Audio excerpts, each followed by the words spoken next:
Dengan peristiwa ini bang, abang kalau menurut penjelasan abang, bahwa abang tidak pernah melakukan sebuah perbuatan yang berkaitan dengan hukum.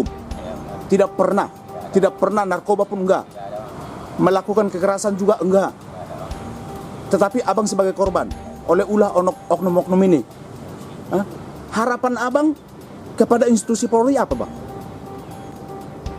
Dengan kejadian yang abang rasakan, abang alami sendiri, dengan kondisi fisik seperti ini, abang trauma. Dengan kejadian yang ini, abang sudah trauma. Terus harapan abang dengan peristiwa ini apa bang?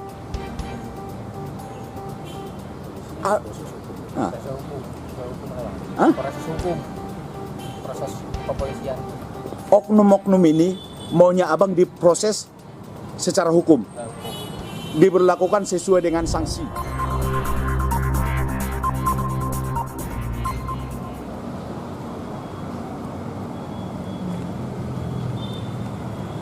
Selamat siang bang. Siang bang. Ya. Boleh diperkenalkan namanya siapa bang? Namanya Eri Aldi. Eri Aldi. Kelahiran di mana bang? Di Langkat. Langkat. Asli di sana. Ya, di sana. Nah sekarang abang dari Langkat ke sini ke Mabes Polri, apa namanya itu, Sentra Pelayanan Pengaduan Masyarakat di divisi Propam Mabes Polri. Ini kepentingannya apa bang? Boleh disampaikan ceritanya apa nih? Kenapa bisa sampai sejauh ini? Boleh diceritakan. Kejadian. Kenapa abang sampai datang ke sini? Dan melaporkan apa? Menabrak. Siapa yang menabrak? Korban masih Malau. Malau. Berarti saya pergi dari rumah saya ke Langkat. Mau langsung ke Bandar ke Langsa. Habis ke Langsa saya pulang. Tiba-tiba mobil dibelok gini, jadi dipukulin. Yang memukulin siapa? Oknum polisi. Ada berapa orang? Di mobil yang berhenti kami 4 orang. Dari pulang, saya mau pulang ke Medan. Saya habis dari Langsa. Saya balik langsung ke Medan. Tahu polisi dari mana? Ini oknum-oknum kepolisian dari mana? Resort mana? Dari Polres kah, Polsek kah, atau dari mana? Saya dengar saya langsung dibawa ke Polsek Brandan saya. Polsek Brandan. Terus kemudian setelah sudah nyampe di Polsek Brandan, tentu kan ada perihalnya. Kenapa dibawa? Itu. Dan mereka itu pada saat melakukan penangkapan, melakukan operasi itu, mereka menunjukkan legalitas mereka enggak? Tidak ada. Ada berjumlah berapa orang? Pokoknya di dalam mobil itu 4 orang. 4 orang yang saya pokoknya di dalam mobil itu yang berhentiin 4 orang. Habis itu udah ke Polres Langkat, Polres Brandan. Itu yang Semendiang langsung bawa ke klinik. Oke. Jadi ini kejadian tahun 2018. Kenapa diberhentikan? Alasannya apa? Sampai detik ini belum ada jawaban. Setelah sudah kejadian tersebut, langkah-langkah apa yang sudah dilakukan? Termasuk tadi kalau abang sampaikan ada yang meninggal. Ada yang meninggal. Upaya-upaya apa saja yang sudah dilakukan setelah sudah kejadian tersebut? Entah bikin laporan, mempertanyakan hal tersebut, gitu loh. Sudah dilakukan? Sudah dilakukan. Nah, jadi artinya dengan laporan yang sudah dilaporkan dari mulai tahun 2018, 2019, 2021 sampai saat ini, sekarang tanggal 9 November 2022, belum ada kejelasan terkait permasalahan ini. Itulah kedatangan abang ke sini. Artinya untuk mencari keadilan gitu ya. Nah terus abang dari Langkat ke sini naik apa? Naik bis. Dengan kondisi kayak gini saya. Boleh diceritakan bang, itu kenapa bisa seperti itu? Saya dari lahir bang. Oh abang dari lahir. Tetapi dalam posisi penangkapan tersebut ada nggak perilaku dari oknum-oknum ini ke abang? Saya dipukulin kan, saya dipukulin. Abang dipukulin? Dipukulin. Itu kan dipukuli karena apa? Ya, saya tanya, ada apa Pak? Ayo cerita kok turun katanya, dari mobil. Saya bilang dipukulin, diseret saya. Dengan kondisi fisik abang seperti ini, Iya, mereka mau melakukan itu? iya. Saya udah gitu kan tanya, Pak saya jangan diborgol, saya bilang kan. Ah, baik cerita kau langsung di apa saya dibekap langsung. Mereka lihat nggak kondisi abang seperti ini? Saya bilang Pak, saya jangan diborgol, saya kayak gini posisi saya bilang kan. Nggak ada kaki loh. Nah, ya saya benar bilang itu ya kan. Tapi abang dipukulin? Iya. Abang mengalami apa waktu itu? Begitu dipukulin entah ada yang pecah atau memar atau bagaimana, Bang? Saya sini ya Bang, memerah saya. Memerah sini saya. Memerah di pinggang sini dekat sini. Iya. Juga saya sakit. Dan mereka tidak menggubris abang sudah sampaikan dengan alasan seperti ini. Iya. Mereka tidak itu. Ya baik omong kau langsung saya langsung setap langsung. Ada berapa oknum yang melakukan pemukulan itu ke abang? Saya tahu satu orang saya itu kuliah saya tahu. Oh teman saya, supir saya kurang tahu. Di dalam mobil itu waktu itu ada berapa orang? 4 orang. 4 orang. Meninggal satu, yang penumpang satu. Sama saya bareng juga. Abang di dalam mobil itu tiba-tiba saja dihentikan. Iya, tiba-tiba. Kegiatan abang waktu itu apa? Saya tidak ada Bang, saya tidak ada Bang, saya jalan-jalan aja saya. Jalan-jalan sama teman-teman abang ini. Iya, teman-teman. Tidak ada contoh melakukan sebuah kegiatan-kegiatan yang memang yang ada kaitannya dengan hukum, tidak ada. Tidak ada Bang, saya jalan-jalan aja. Jalan-jalan. Iya, jalan. Terus tadi pas begitu abang sampaikan itu jangan diborgol, abang diborgol juga. Borgol saya sama kayak posisi kayak abang ini lah posisi sama teman-teman saya kayak gini. Sama satu nomor yang sama satu Bijang Kristal itulah. Saya bareng sama teman yang satu mobil itulah. Nah dengan kondisi tangan abang terborgol, gimana abang untuk melangkah? Posisi di luar Bang. Hah? Posisi di luar saya. Ya tentu kan setelah sudah diberhentikan, abang turun toh dari mobil. Nah setelah turun dari mobil, abang yang dipukulin. Nah terus kemudian mereka kan mau memborgol abang. Abang diborgol. Nah dari situ kan pasti naik mobil lagi dong. Iya. Nah terus abang gimana caranya naik mobil? Saya digendong sama akun polisi itu, digendong. Abang posisi di borgol itu tangannya ke depan apa ke belakang? Ini Bang, bareng-bareng kayak gini. Oh bareng. Bareng kayak gini lah ibaratnya. Yang digendong sama akun polisi, sama bagi juga saya ditolong juga sama Nah, teman-teman saya. Jadi dengan peristiwa ini bang, abang kalau menurut penjelasan abang bahwa abang tidak pernah melakukan sebuah perbuatan yang berkaitan dengan hukum, Ya, benar. tidak pernah, tidak pernah narkoba pun enggak, Tidak ada Bang. melakukan kekerasan juga enggak, Tidak ada Bang. tetapi abang sebagai korban oleh ulah oknum-oknum ini. Hah? Harapan abang kepada institusi Polri apa bang? Hah? Dengan kejadian yang abang rasakan, abang alami sendiri, dengan kondisi fisik seperti ini, Trauma saya Bang. abang trauma. Dengan kejadian itu. Dengan kejadian yang ini, abang sudah trauma. Terus harapan abang dengan peristiwa ini apa bang? Proses hukum. Proses hukum lah, Bang. Hah? Proses hukum. Proses kepolisian. Oknum-oknum ini maunya abang diproses secara hukum, Hukum. diberlakukan sesuai dengan sanksi. Oleh karena peristiwa yang abang dapatkan. Oke, terima kasih abang ya untuk acaranya. Nah, abang siapa ini? Saya tadi dengarkan bareng ya tim dari satu sana. Abang boleh jelaskan siapa namanya bang? Nama saya Jupatri Sinaga, kalau di KTP asli JP Sinaga. Oke. Saya adalah saudara dari almarhum S. Malau atau Saritua Malau yang menjadi korban penganiayaan salah tangkap oleh oknum Sat Narkoba Polrestabes Medan. Sayalah pengadunya atas nama JP Sinaga. Kronologis kejadiannya pada tanggal 28 Juli 2018 abang saya S. Malau berjalan ke Aceh. Dan tiba-tiba langsung di stop oleh dua tim dari Satres Narkoba Polrestabes Medan. Mereka langsung dipukulin langsung dianiaya. Sehingga 3 orang dikeluarkan dari dalam mobil. Dan sementara abang ipar saya masih berada di dalam mobil. Pada saat kejadian saya menanyakan kenapa mereka dipukulin sama si korban, mereka langsung dipukulin aja. Sesudah kejadian itu, saya bertanya sama korban, kami nggak tahu bang kejadiannya dipukulin langsung, siapa yang memukulin kami tidak tahu. Pada saat kejadian terjadinya pemukulan itu, saya masih berada di rumah. Sekitar jam setengah 4 pagi, 03.30, saya ditelepon sama pihak rumah sakit Puskesmas Pangkalan Berandan.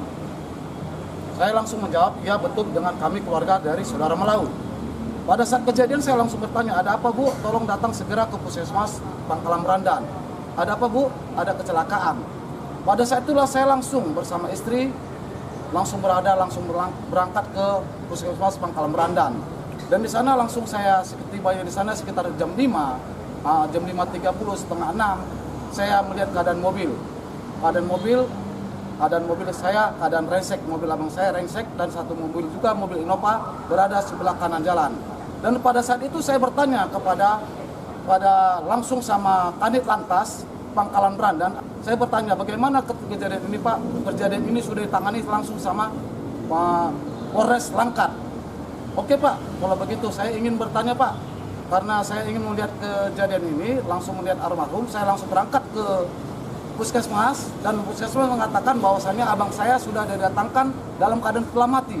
Jam 3.15 sudah mati dibawa ke Puskesmas. Ya saya ingin menanyakan, ditanya sama pihak rumah sakit, mengapa saya tidak boleh membawa jenazah abang kami? Bapak harus permisi dulu sama pihak kepolisian. Oke Pak, saya minta nomor teleponnya agar saya bisa membawa jenazah abang kami. Sesudah saya bawa ke jenazah abang kami, saya perkirakan pada saat itu adalah kecelakaan tunggal. Oke, kami tidak mengakukan apa-apa, kami terima logo saja. Pada saat malamnya jam 18.30, saya panggil semua saksi atas nama Eri Aldi. Ada apa sebenarnya yang terjadi?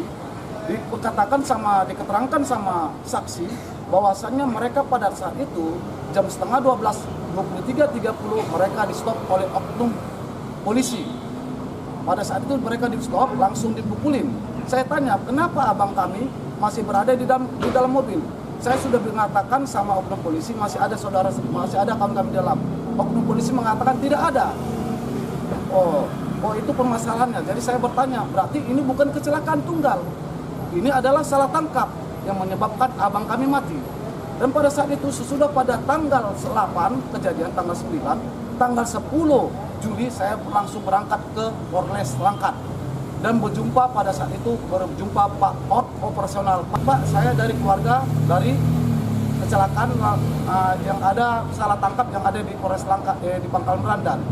Ketepatan pada saat kejadian itu kami berjumpa langsung sama pada Kasat Reskrim Pangkalan Berandan pada saat itu. Dia mengatakan, aduh Pak, kereta saya yang dipakai oleh oknum polisi dari Sat Narkoba Polrestabes Medan. Makanya saya tahu bahwasannya pelakunya adalah oknum Sat Narkoba Polrestabes Medan. Pada saat itu saya bertanya sama saya, Pak, harus mengadu Pak. Coba Bapak mengadu Sapropam Polres Langkat. Pada saat itu saya langsung mengadu sama Pak Kadip Propam Polres Langkat akan menganjurkan agar saya melaporkannya langsung ke Polrestabes Medan karena oknumnya dari Polrestabes Medan.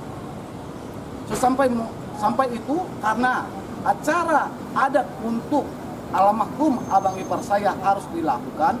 Pada saat itu saya langsung permisi berhubung ini acara adatnya dan akan saya tinggalkan dan saya harus menghadiri. Ketepatan cuma saya, saudaranya almarhum yang ada di situ. Oke lah kalau begitu, sepulangnya dari penguburan Bapak langsung datang kemari. Pada saat itu seminggu sesudah penguburan saya datang kembali ke Polres Langkat dan berjumpa sama Kadip Propam Polres Langkat. Itu dia berangkat dibola saya langsung. Bola ke Polres Langkat, dibola ke Polres Medan, dibola langsung ke Polda. Akhirnya saya bertujuan untuk mencari hukum, saya langsung mengadakan lumasan. Saya lapor ini, oknum ini tidak ada jawaban sama sekali dan membiarkan abang kami meninggal di tempat. Laporan pertama masuk kemana Bang? Melangsung laporan pertama pada tanggal 10 Oktober Tahun? tahun 2018 ke Polda Sumatera Utara. Polda Sumatera. Ah. Ya. Terus kemudian Kemudian saya lapor ke Propam Mabes Polri. pertanggal? Pada tanggalnya saya lupa karena sudah lama. Laporannya saya buat ke situ ke Propam Oke. Mabes Polri. Iya. Tapi itu diperkirakan tahun berapa Bang? Tahun 2018. 2018 pada saat itu. Pada saat itu juga. Iya. Dan saya juga melaporkan ke Pak Kapolri, Bapak Kapolri. Pada saat itu juga. Dilaporkan ke Bapak Kapolri. Bapak Kapolri. Iya. Dan juga saya laporkan ke Bapak Presiden Jokowi. Minta Pertanggungjawaban Ya. dari pertanggungjawaban agar mereka oknum Polrestabes Medan dapat menerima ganjaran Ya. sesuai dengan perbuatannya. Dan sesudah itu saya lama dimulain sampai Ya. terakhir saya dapat 1 tahun saya menunggu. Saya dapat laporan SP2HP dari Polda Sumatera Utara. dalam waktu 1 tahun 1 tahun. berjalan. Mengatakan mereka pada saat itu mereka tidak keberatan lagi orang dianiaya. Salah tangkap. Orang dianiaya tidak keberatan. Jadi saya Nah terus sebentar Pak. Kemudian tadi kan ada yang meninggal. iya, Sampai detik ini belum menerima. Kenapa? Ada apa dari kronologis kenapa bisa meninggal itu? itu kata mereka kronologisnya kecelakaan aja. Kecelakaan. Kecelakaan aja, tidak ada penganiayaan. Itulah saya berharap kepada pimpinan Kapolri, Bapak Presiden Jokowi, Bapak Kadif Propam Polri, kami ingin mencari keadilan Pak. Selama 4 tahun kami menunggu. Apa guna kami anak Polri? Karena almarhum ini adalah anak Kapolsek. Kenapa? Anak Kapolsek. Anak Kapolsek Masih aktif. Tidak aktif, almarhum Sudah purna. sudah purnawirawan. Kenapa kami tidak bisa menerima keadilan Pak? Sementara apa guna tanda jasa yang diterima almarhum orang tua korban? Surat penghargaan dari Komandan Resort Kepolisian 2003 Langkat. Kalau anaknya tidak bisa menerima keadilan. Oke. Jadi kami ingin keadilannya Pak. Tolong keadilan ditegakkan. Keadilan ditegakkan. Itulah kedatangan Bapak berdua dari kampung halaman sampai ke Jakarta ke Mabes Polri, Mabes Polri. divisi Propam Polri ya, Iya. hanya menuntut itu keadilan. Iya. Betul. Sekaligus kepada para oknum agar mempertanggungjawabkan sesuai dengan apa yang sudah mereka lakukan. Siap, betul itu sekali. Seperti itu bentuk Iya. daripada yang dituntut ya. Iya, betul sekali. Abang bersama dengan siapa nih? Bersama langsung dari Langkat. Betul, maksud saya akan ada Bapak nih berdua nih. Ini pengacara ada. saya Bapak Tampu Bolon Ya. yang mendampingi saya beserta abang saya Bapak Maniur Sinaga, abang saya untuk mendampingi saya dalam mencari keadilan ini. Nah, boleh disampaikan sudah ditunjuk tadi itu sudah disampaikan bahwanya ada didampingi 2 pengacara terkait masalah kasus ini. Sekarang ini kan memperjuangkan sebuah hak keadilan sebagai warga negara Republik Indonesia yang memang dilindungi oleh undang-undang. Nah, boleh setelah mendengarkan peristiwa ini seperti apa? Apa boleh disampaikan, Pak Tampu Bolon? Begini, hari ini kita sudah laporkan kembali 10 oknum dari Sat Narkoba Polresta Medan, Polrestabes Medan ya, 10 orang oknum yang diduga melakukan penangkapan secara ilegal, dugaan pembunuhan Esmalau, karena dalam penangkapan itu ada yang meninggal. Artinya apa? Kalau tidak ada penangkapan ilegal itu tidak mungkin orang mati. Ya, intinya di situ itu satu. Jadi ada 10 orang yang kami laporkan kembali ke Propam Polri, ada nama-namanya di sini. Dan kebetulan ada 1 mutasi ke Mabes Polri. Kami dengar. Itu laporan yang pertama. Laporan yang kedua, ini Propam Polda tidak becus menangani pengaduan klien kami. karena ini sudah beberapa tahun lalu dilaporkan ke sentra pelayanan di divisi Propam Polri dan kemudian dilimpah ke Polda Sumatera Utara. Ternyata di sana laporan itu tidak jelas. Jadi hari ini juga kami laporkan oknum dari Propam Polda Sumatera Utara ke sini, ya. Ini laporannya. Oke. Karena seharusnya mereka pun harus diberikan ganjaran atau sanksi yang tegas sesuai etika profesi Polri karena sudah menterlantarkan pengaduannya klien kami. Ya. Jadi intinya di situ ada 2 laporan hari ini kami sampaikan ke divisi Propam Polri. Satu melaporkan kembali menanyakan kembali laporan klien kami tentang penganiayaan dan dugaan pembunuhan yang dialami oleh saudaranya, kakak iparnya S. Manado, dan kemudian melaporkan pihak-pihak atau oknum yang kami duga nakal Ya. di Propam Polda Sumatera Utara. Kenapa kami katakan nakal? Ini adalah sebuah kenakalan karena laporan dia ini, pengaduan dia ini tidak jelas sampai sekarang. Makanya Propamnya juga kami propamkan, ya seperti itu. Kalau ada tambahan. Sangat disayangkan memang penanganan laporan pengaduan masyarakat yang sudah bertahun-tahun tidak kunjung ada keadilan dan kepastian hukum bagi masyarakat. Ini perlu direformasi sebetulnya moral akhlak penegakan hukum ini. Itu harapan kita dan ini kita akan perjuangkan ini bagaimana masyarakat khususnya klien yang datang dari Langkat Sumatera Utara agar mendapat keadilan. Itu harapan kita dan itu kita datang ke divisi Propam Mabes Polri. Sesuai dengan moto yang sekarang lagi digadang-gadang ya. Sesuai Presisi. moto Ya. Kapolri yang digadang-gadang sekarang. Ya. Itu harapan kita dilaksanakan. Gitu. Terima kasih.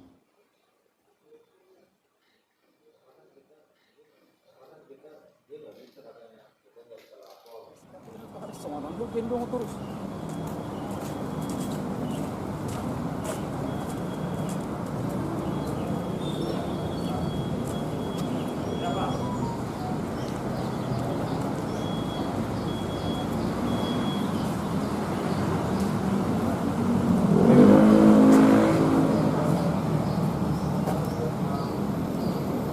Udah sampai di jalan. Atas nama? Manoka.